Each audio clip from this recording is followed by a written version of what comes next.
Joining me now is Holland Cooke, a radio talk consultant with McVeigh Media, one of the best in the business, and a regular contributor to Talkers Magazine. Holland, good to have you with us tonight. Thanks for having me. What they're doing, is it entertainment or is it electioneering? Objectively, what you and Rush Limbaugh and I do for a living is the same thing. We are in the business of attracting an audience and trying to get them to listen to as many commercials as possible. And clearly, iPad, iPod, iPhone, Pandora, and other new platform devices are showing us that while music radio may not be extinct, it is arguably obsolete, that people can program their own music station, if you will, without using FM. And the two states to watch are South Carolina and California. This Nikki Haley sideshow in South Carolina with two men claiming to have had an affair with her has not weakened Sarah Palin's support.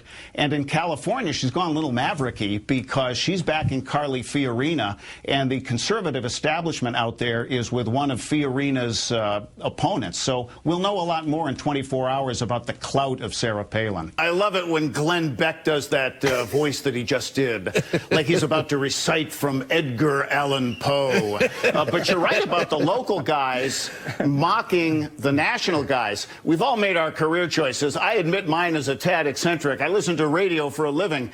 And until this week, I could get up in the morning and tell you what they were all going to say. It's like a fax goes out, and you keep hearing the same talking points and words and phrases. What you're hearing on talk radio this week is very schizo. A lot of these guys on the right didn't like Christie to begin with. Nobody can jump in front of a parade like Glenn Beck, so I'll give him the blue ribbon for consistency. But a lot of these guys were at odds with him because the Tea Party has been cool lately. Now they find themselves in the odd position of defending him against the liberal media, like the only guys the media ever goes after when they smell blood in the water are Republicans.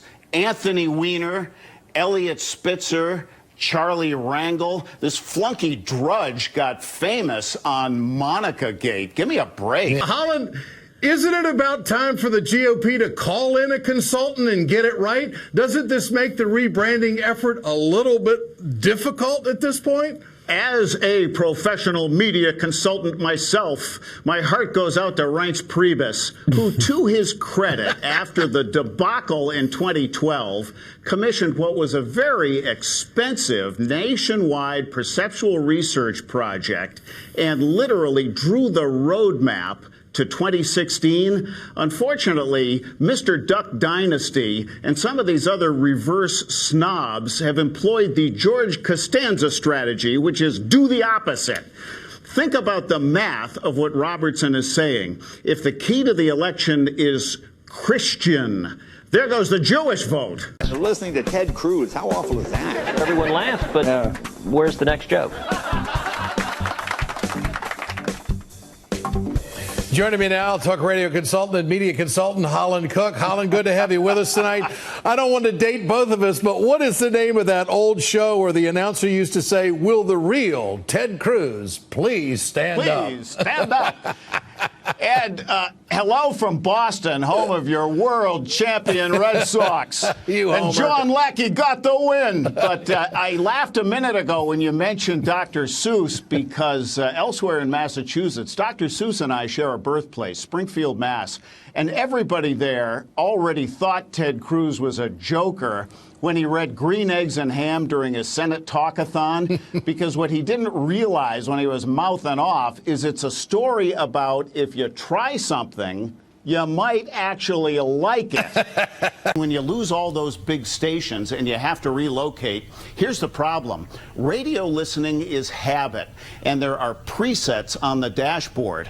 What if the voice who's there the day after Rush Limbaugh leaves, hey, I kind of like this guy? That's the problem.